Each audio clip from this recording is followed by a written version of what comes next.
The thought of the day today is begin again. Today is Earth Day, right? And if you look out the window, you can see the sun is shining. Still a little bit chilly today, but the temperatures are going to rise. Sometimes it seems like things don't change, but when we look at the Earth, when we look at our environment, we see that things are constantly changing. Even this COVID crisis will not last forever. This too will pass. And even your negative moods and your negative habits can change too. And that's our topic today. And we have a very special guest. His name is George Pitagorsky.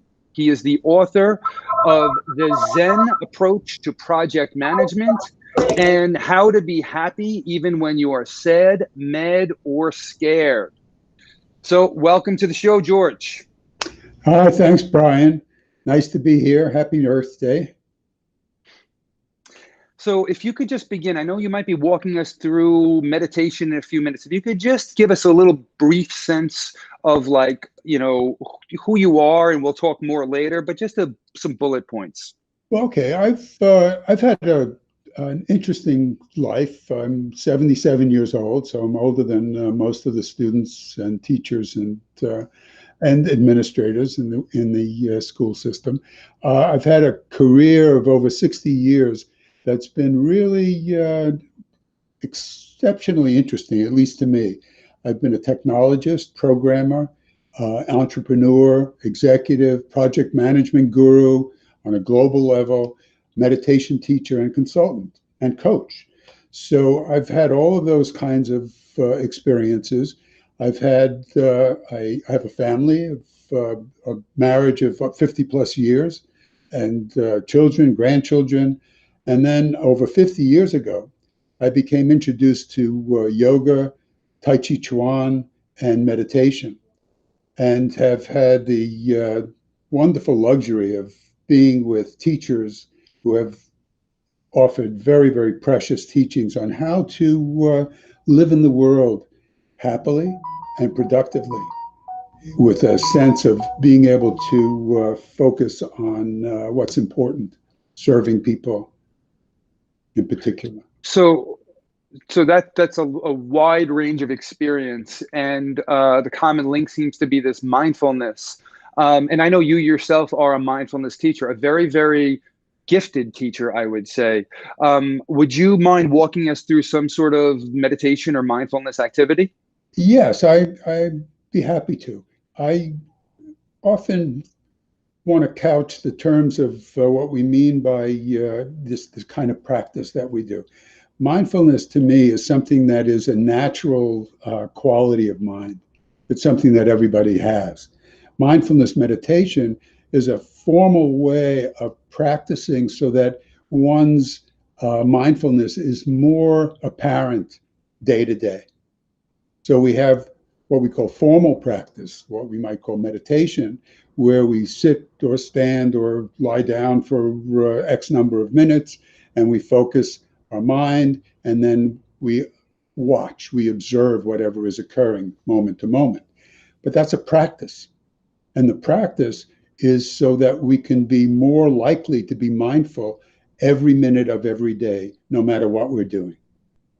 So this practice that I'll lead us through is one that focuses on the body, and it's not a traditional mindfulness practice particularly, but mindfulness is embedded into it, and it teaches us how to be mindful of the energy inside of our bodies, so that we can more likely be energized, able to do work, not falling asleep, and at the same time be relaxed and present.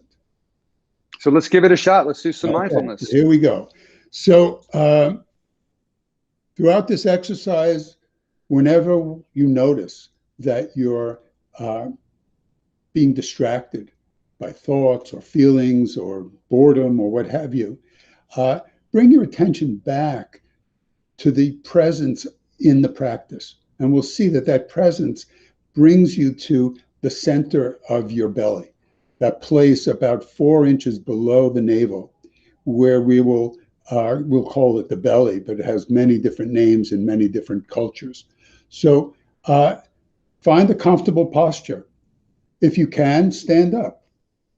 Because meditation and mindfulness is not limited to sitting. It's something that we can do standing, sitting, walking, moving, doing anything. So find a comfortable, erect posture, comfortable and erect, and bring your attention to the body. Bring your attention to the breath, and let the breath come naturally.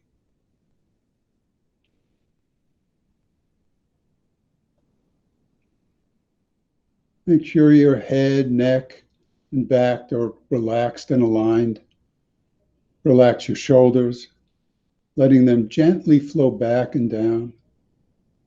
Chin slightly tucked, head erect, as if a string was pulling your body up from the middle of the top of your head. Breathing naturally, bring your attention to the area of your body about 4 finger widths below your navel. Breathe into that place. As you inhale, let the belly expand as if your breath was filling it like a balloon. Be gentle with it. No need to push or strain. Let the belly fill up, then the lower part of your lungs, then relaxing the shoulders and the upper back. Let the upper part of your lungs fill. And breathing out, gently squeeze the balloon. Compress the lower and then the upper lungs. And think, ah, as your body lets go. With each breath, imagine oxygen and illuminating light energy entering your body, energizing and healing you. Breathe away any tension or negativity, just letting it go with the breath. Take 3 breaths like this. Gently inhaling to fill the belly, the lungs, and breathing out, letting go of any excess tension. Ah. Breathing in and breathing out.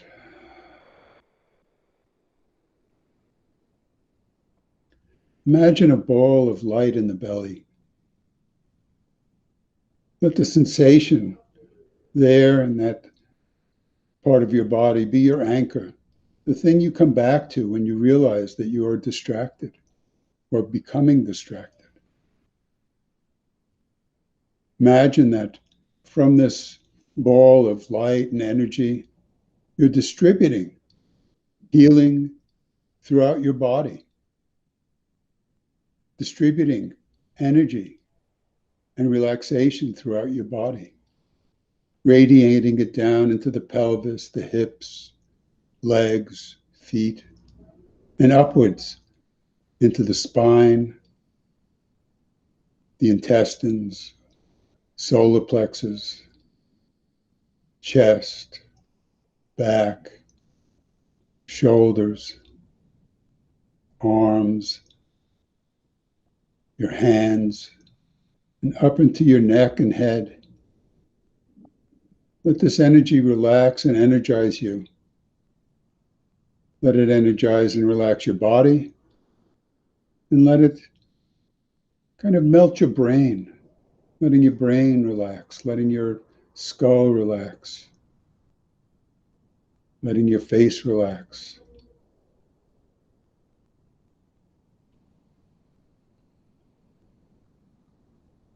And don't fall asleep.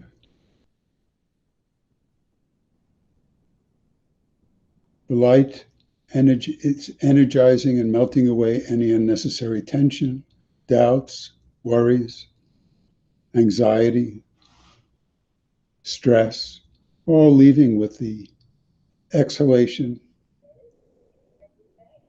and letting each inhalation fuel you, fuel that furnace in your belly, and bring more light into the rest of your body and mind.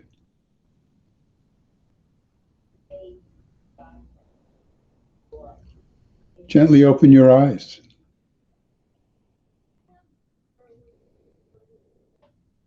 Notice seeing. And again, relax into the breath, into the body.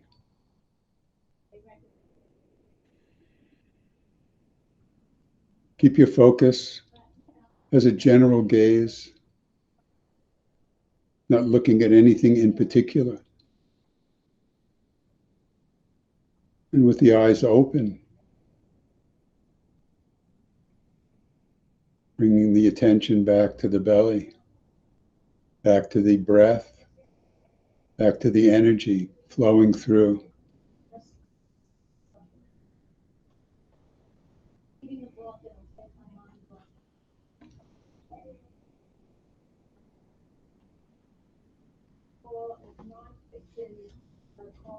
And just rest in this place,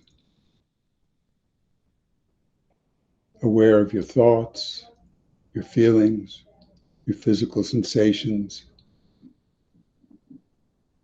anything that arises in or around you, simply being aware of it. And bring the attention back to the ball of light in your belly whenever you become distracted.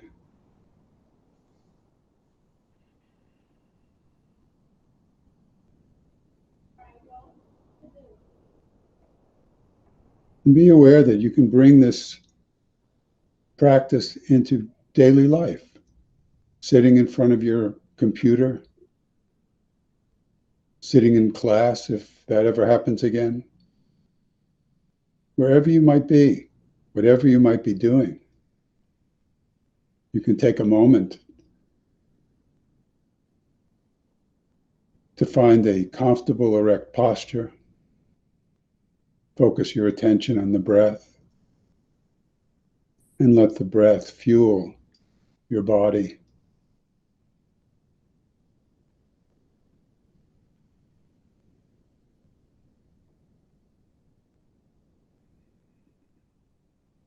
Mindfulness meditation is something that we want to take into action. It's too easy to fall asleep in it when we keep our eyes closed and think of it only as a way of relaxing and removing stress. Mindfulness meditation is something that teaches us how to be present and aware and hyper effective in whatever we do. So, personally, I could go on just sitting for the rest of the day, but I don't think that's going to happen. If it was up to me, we would. Oh my God, that felt great. Thank you so much for that, George. I feel rejuvenated from that. And I'm really glad that you mentioned that mindfulness is something that we take into action with us, because we've gotten a lot of feedback, not just from students, but from teachers, that they're all being forced into action right now. A lot of actions that we've never taken before with remote learning. So there's this idea that mindfulness and meditation is one thing, but then there's the real business about how do we get our schoolwork done and how do we get teaching done. So I understand what you're going to present today is how we can kind of do this all from a mindful approach. But I'd like to share with you some data that we collected from the students. So the question was asked, what is the biggest obstacle to completing your remote school assignments? 33.3% said I procrastinate. 25% said I can't organize my time. 16.7% said I struggle to focus my attention. Another 16.5% said my emotions distract my attention. I wonder if there's a connection between those two things. Mm-hmm. And 8.3% said the lack of structure in my life makes it hard to be productive. Right? So then I wanted to get a little more specific and allow kids to tell us what they're most struggling with in remote learning. So here are some examples. The fact that everything is online now, the amount of assignments, sometimes coming at the same time. I take too long to do work and I get easily distracted. staying focused and not getting stressed.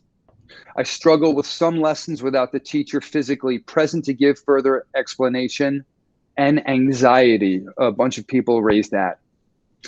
Now, interestingly, when we looked at the teachers, they had similar responses. Some of them said learning new technology was difficult, reaching my students on an individual level, communicating with my co-teacher is difficult now. Learning how to use the Google platform while trying to perform all the tasks that we have as teachers. Okay. Then this is what they struggled with, but what personal strategies are currently working for you? Students said going to a quiet area and trying to focus. I try to do my assignment on the day it is given, managing my time, taking breaks and giving myself rewards when I accomplish a task, talking to friends and completing assignments together. That's a great idea. I put my phone down to prevent distractions. One kid said, actually doing my work. Huh, go figure. That's a good idea. Yeah. And someone said, nothing is working. And so what some of the teachers said was working was keeping my work schedule and setting limits on my time. Instead of grading in one day, I break down tasks into manageable chunks, take walks outside, make sure to take time to exercise, and being patient and understanding with myself, knowing that this is all new and allowing myself to make mistakes and to learn from them. So there's a lot of wisdom from the students and the teachers. And your particular expertise is project management. So you wrote a book called The Zen Approach to Project Management. What is Zen and what does this mean? How can this help us? What are you talking about? Well, first, let me say that the things that work, the techniques that were just expressed, are exactly the things that I would recommend. You know, they're really very, very profound and very effective methods to combine structure and planning and finding those things that will make one comfortable and relaxed, and at the same time able to do whatever work needs to be done in a reasonable and practical way. So that being said, what is the Zen of project management? And keep in mind that when we talk about projects, we're talking about any kind of work that leads to an end result that you actually set up an understanding of beforehand. That's what we're dealing with. So if a kid has to do 5 essays in an assignment, that's projects we're talking about. That's a project, yeah. Doing a lesson plan is a project. Teaching a lesson is a project. Doing anything that has some kind of a reasonable, finite outcome is a project. And then we have many, many projects that come together to be in a process. So you ask, what's this thing that we call the Zen of project management? So Zen is I shared with Brian in our previous conversation that we had that when that book was being written and the title was being talked about, the publisher wanted to call it the Zen of project management. I wanted to downplay the word Zen for one reason or another, but it really fits because when we talk about Zen, first of all, it's a Buddhist sect, if you will. It's a school. But just to be clear, we're not talking about religion here, right? Not because at all. I hear that word, I get a little freaked out by hearing that. I was going to say that here in the West, we've taken the word Zen and removed it from the religion for the most part, and now use it as a way of talking about how one can be very much focused and aware and present in doing whatever it is that one is doing. So that there's this idea of what we call Zen arts. A Zen art could be pottery making or flower arranging or teaching for that matter. And what we do is we use the thing that we're doing, the activity, as a meditation. We use it as a way of focusing our attention on something, understanding that whatever it is that we're doing will be potentially not perfect, and that's okay. just as one of the teachers reported that there was a need to be kind to oneself and accept imperfection. There's the desire to use the activity as a point of focus for mindfulness, so that one can see the difference between being distracted by thoughts or emotions and being focused on whatever it is one chooses to be focused on. So that's what when we talk about Zen, it's having that presence of mind, presence of body, active, useful, and right there to perform optimally in whatever Okay. one. So with this backdrop of what you're talking about with mindfulness and being in the present moment, kids ask very specific questions. A 10th grader asked, how am I supposed to focus on schoolwork when 2 of my friends are sick and I'm terrified that I might get corona? This is a great question. And there's one of the aspects of the meditation teaching that I have been doing in the world is that we talk about something called fierce practice. And fierce practice is something that requires that we accept the things that come to us. Whatever it is that's happening in the world is happening. We can't necessarily stop the flow of this pandemic at this point in time. We can't keep ourselves from thinking whatever it is that we're thinking. For example, the fear that a friend is going to be sick or perhaps even die. So we allow those things in. What we can do, though, is have some degree of control over our mind and where we allow our mind to be taken by our thoughts and our feelings. So here we are. We want to focus on making a report or listening to a tape on or a talk on the computer or what have you. So we're now in this position to start to focus, and all of a sudden, a thought about friend X comes up. If I allow that thought to take command of my mind, I'm going to be distracted. I'm going to get depressed. I'm going to be sad. I'm going to be, all sorts of emotions are going to come up, etc. So the fierce practice is now to say, okay, I accept that thought. I understand it. I feel what I'm feeling. And now I'm going to bring my attention back to the thing that I want to do, to my activity. And I do that over and over again until such time that when a thought arises that's not one that I want to use to focus on my activity, that thought will almost naturally go away. It'll naturally disappear. So we have Molly, who's a 12th grader. She says, what if there's still lingering anger or fear, even though you've completed these steps to deal with it and it doesn't go away? What do you do then? You keep doing. You keep recognizing the anger, the fear. You don't want it necessarily to go away immediately, because the more you want it to go away immediately, the more frustrated you'll be. So you watch it. One of the things that we learn in mindfulness meditation is to be objective observers, objectively realizing and recognizing whatever is arising, may it be a thought, a feeling, an emotion, a sound, is something that's going to come up. It's going to have its moment, and then it's going to pass away. And sometimes we have to spend a lot of time and energy with those feelings and thoughts that we don't really want to keep around. But we can't immediately get rid of them. We accept them for what they are and bring our attention back to a point of reference, the activity, the body, that kind of thing. So one of the common themes in the prior weeks, and I know last week we spoke with Sharon Salzberg about it, was this idea that we're not even necessarily intending to make anything go away. Right. What we're really trying to do is to navigate in the middle of feeling angry or fearful, because it may go away, it may not go away. And to that point, we have two questions. Another one from Molly, and it matches up to one by Esther, an 11th grader. Molly says, did George ever experience a time when it was nearly impossible to suppress an emotion in an organized fashion? Absolutely.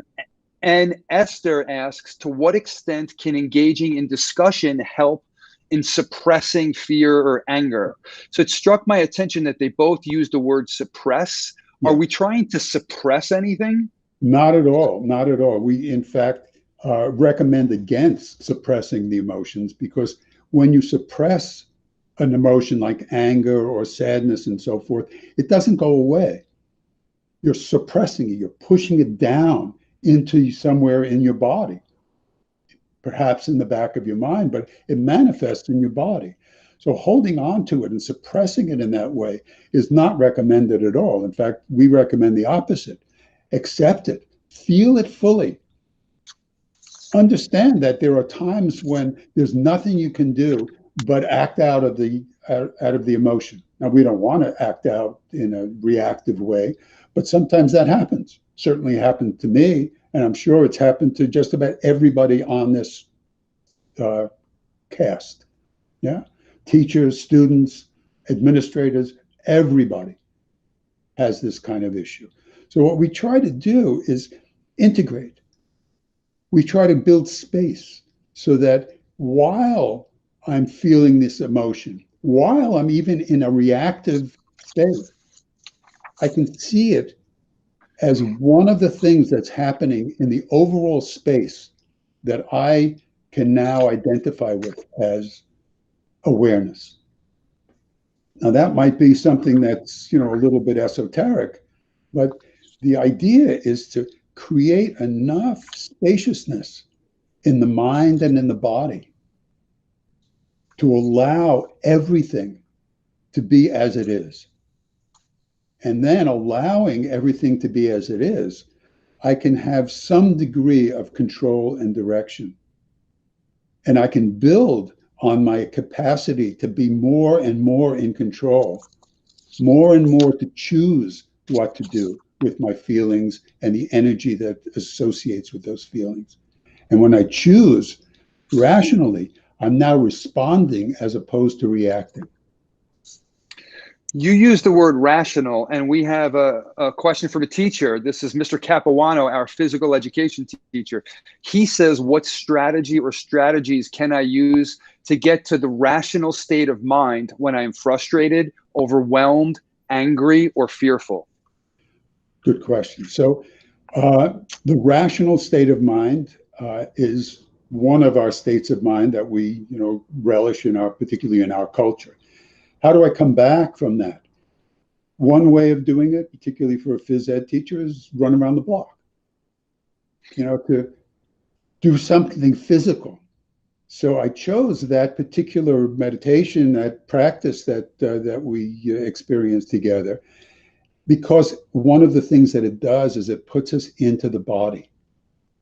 And when we're in the body and we're now focused on energy and breath, it's more likely that we can be stepping back into that spaciousness and therefore be less likely to be caught up in the reactive mind.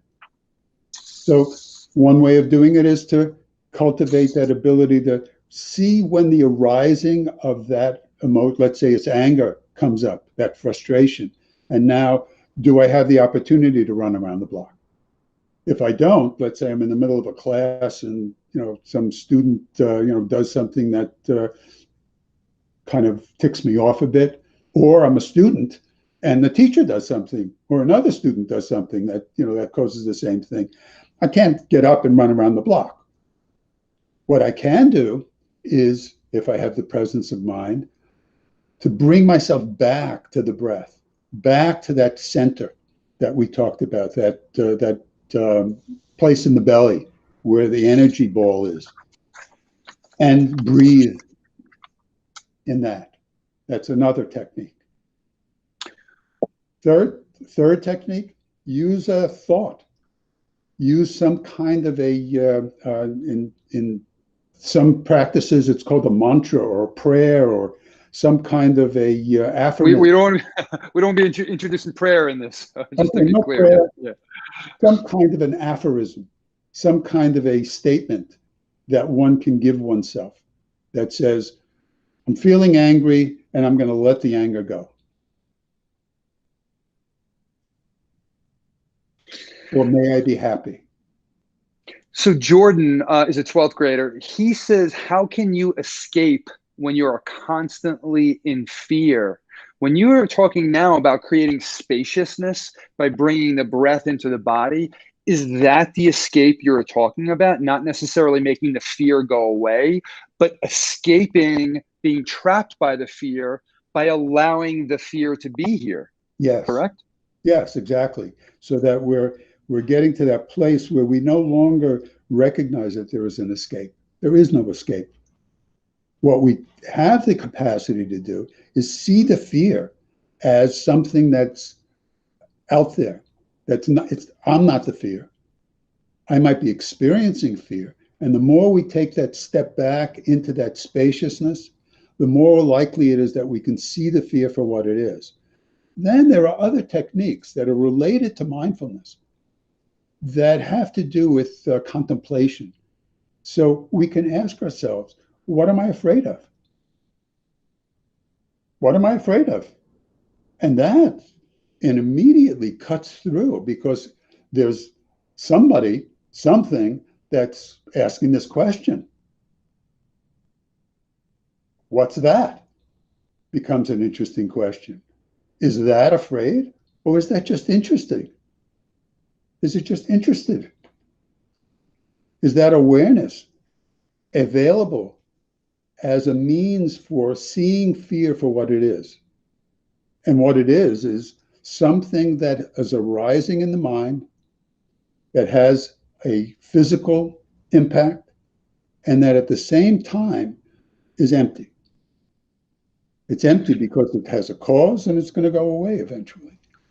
So you were talking before about about the thoughts in our mind. So really, when we break it down, what I hear you saying is that fear is really two things. It's the story that we're telling ourselves, and it's the physical sensations in our body.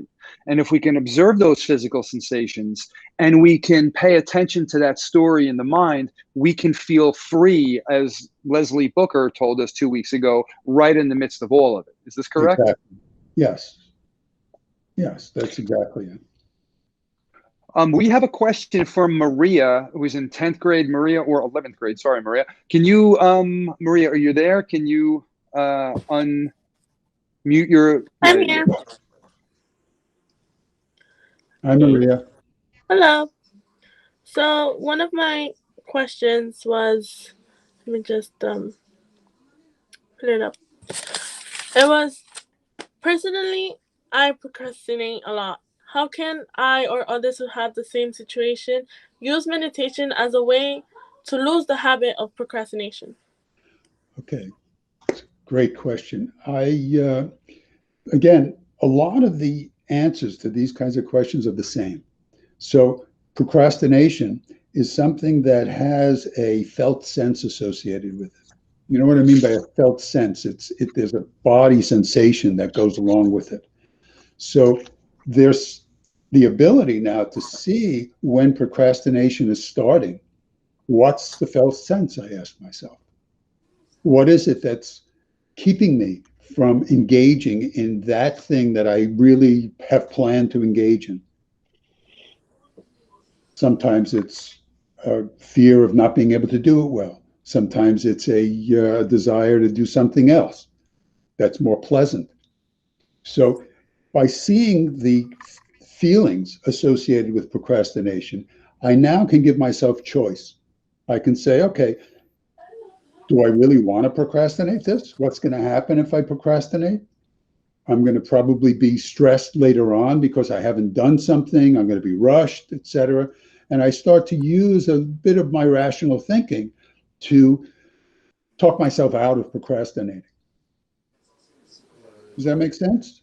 It actually does. Thank you. I actually have another one. Um, I read online that you work with global corporation clients government agencies, and firms in technology, engineering, banking, and publishing they are all different professions. Do they all have the same idea of stress as their work piles up? Absolutely. Probably even more so because, you know, as a student, you have stress as work piles up, but you have somebody else usually paying your bills and, you know, taking care of your food and all of that kind of stuff. Uh, if you're in business and you have a bunch of work to do, and often it's more work than you can possibly get done in the period of time that's set aside for it, there's not only the fear of failing, but there's the fear of getting fired. So they have lots of anxiety, lots of stress, lots of fear in business world. I'm sure teachers have this same kind of thing. No matter what it is that one is doing, if one doesn't have a realistic attitude about the relationship between their work and themselves, then there's going to be stress. I actually have one last one. What profession accepted the idea of meditation instantly? Who doubted the idea? Who doubts the idea? Mm-hmm. Well, it's interesting. I actually wrote about this a couple of times in different articles and part of a book. So the people that mostly doubt it are people who have not tried it. People get a wrong idea about what the nature of mindfulness meditation is. They think that it's some way of, you know, dulling out your mind or getting away from doing whatever it is that you really have to do and relaxing and all of this in a negative way. They don't understand it because generally speaking, they haven't had the appropriate training in how to incorporate it into their lives. So there's a lot of people in all of the different fields that I've worked with who doubt it, who are so doubting of it that they keep it from being exposed to other people.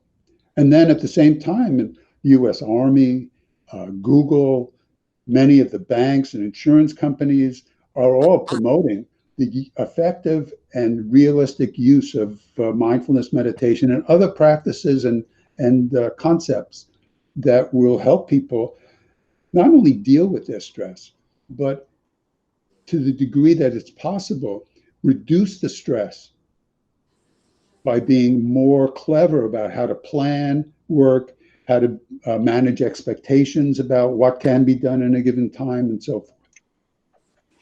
Make sense? Yes, it does. Thank you. Maria, those were fantastic questions. Thank you so much. Thank you. So George, you know, when you talk about like stress and you talk about mindfulness, you know, there's this idea that you don't have enough time as a professional to focus on meditation because you have too many things to get done. But I mean, I know from my own practice of this, I feel that I become more efficient when I practice mindfulness because my mind is a little more clear and I can organize my work in a way that makes sense to me and I get more things done in a quicker amount of time. Have you noticed that? Absolutely, yes, I have. And I also have done work in the area of, what shall I say, teaching meditation in organizations. And in those organizations, I have been able to tell people that they don't have to set aside half an hour or 20 minutes or however long they think is necessary to do meditation. They can be meditating at their desk while they're doing whatever else there is doing. So, as I said earlier, we have formal meditation, which does take time away from doing anything else. But that's a way of practicing so that we get really good at being able to do mindfulness practice integrated into everything else that we do. So it doesn't require any extra time. It requires some effort because one keeps bringing oneself back to this observing quality of mind. So one, yes, it is very, very beneficial from the point of view of being able to de-stress enough to be able to then focus effectively and perform optimally.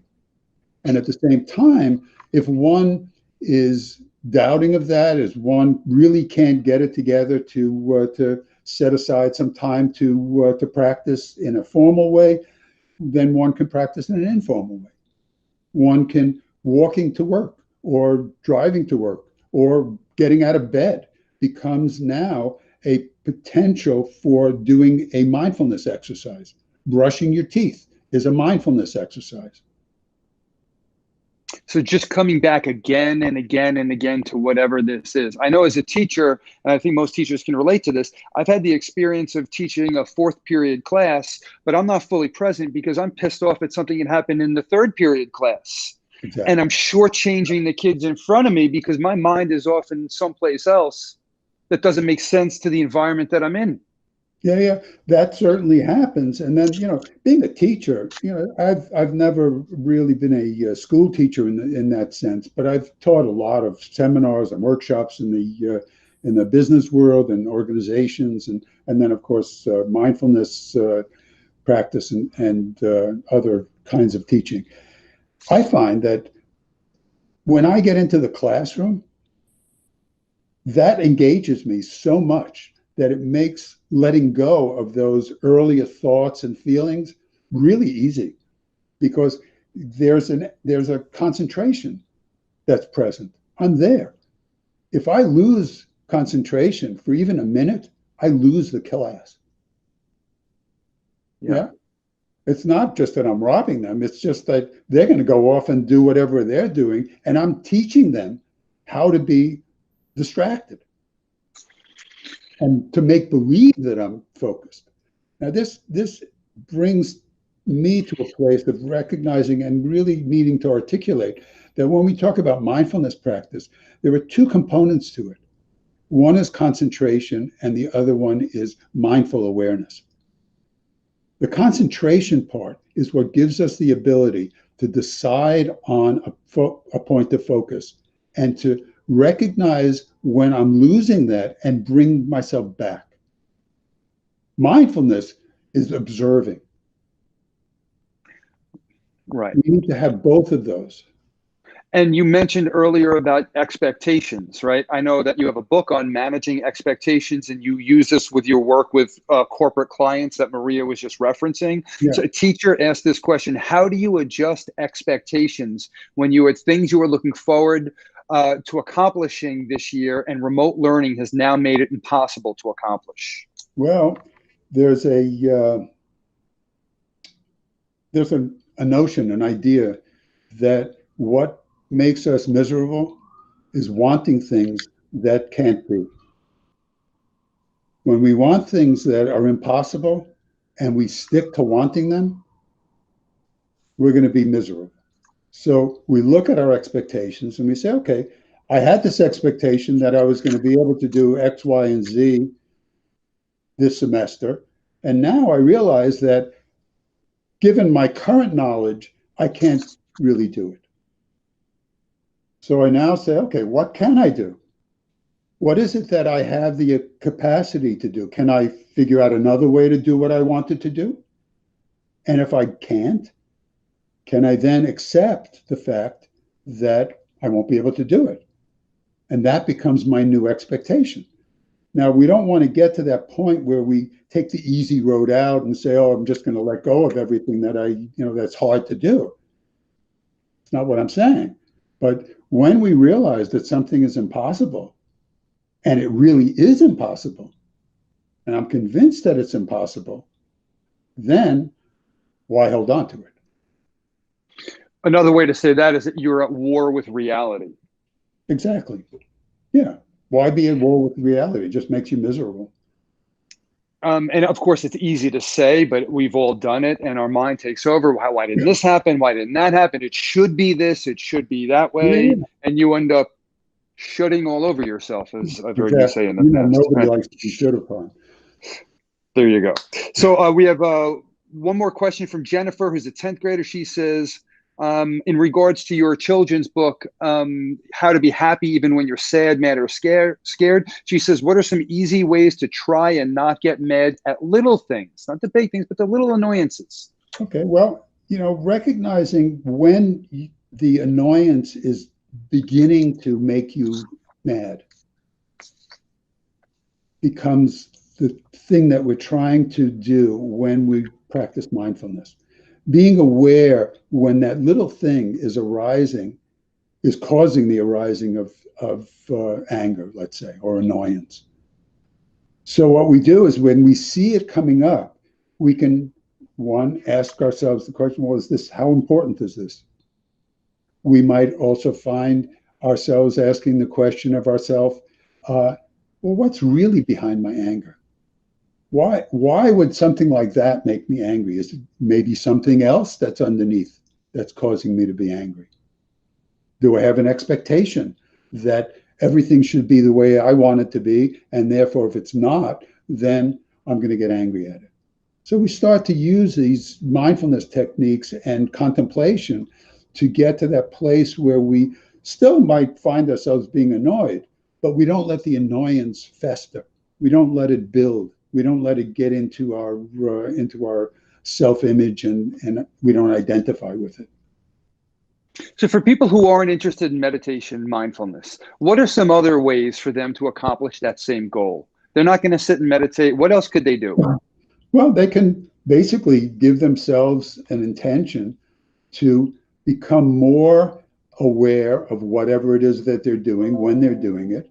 They can give themselves the intention to not be reactive and to be responsive to those people around them.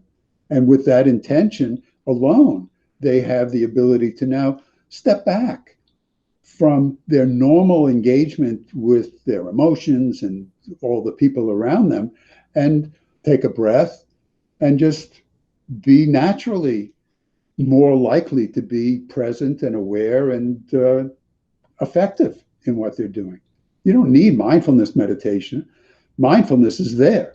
Mindfulness is a natural quality of mind. Mindfulness meditation and other practices make it more likely that we will recognize those things. But there are many people who recognize them without a meditation. Right. So to your point earlier about mindfulness is something that is natural, we're not talking about developing something foreign. This is something that every person on earth knows. Like we said earlier, it's springtime, it's Earth Day. That's one of the benefits of a spring day. When you smell the leaves and you feel the wind on your face and you're in the middle of it, it has the effect of naturally developing your awareness where you're centered. You're like, oh, I'm right here. Yeah. And the things that you were thinking about aren't as important. Or at least crushing, yeah. And also, doesn't everybody have that capacity? Well, maybe not everybody, but most people have that capacity to know when they're angry. We have that capacity to know that we're sitting or we're standing or nodding our head or moving our arm. We know that. Right. That's being mindfully aware of whatever it is occurring in that moment. So it doesn't have to be something as nice as, the smelling of the flowers on a beautiful spring day. Anything. And as soon as there's the awareness, there's the recognition that I can be aware of what is happening while it's happening, while I'm being caught up in it, that alone gives me a tremendous advantage in being able to operate in the world. Right, because you said before about reacting versus responding. I know in my own life, a lot of times that I've reacted harshly, I haven't been fully aware of just how angry I was. And then I reacted and said something I couldn't take back. Yes. Right? Yes. So exactly. what would responding be versus reacting? Well, responding is feeling the energy of the anger, feeling the sensations associated with it, feeling and knowing the thoughts that are arising that are justifying the anger, and then making a decision. Well, what do I want to do with this? Do I want to lash out at that person? Do I want to punch a hole in the door? Or can I say something that's going to be effective in dealing with the situation as it is? Do I want to just disengage and run around the block?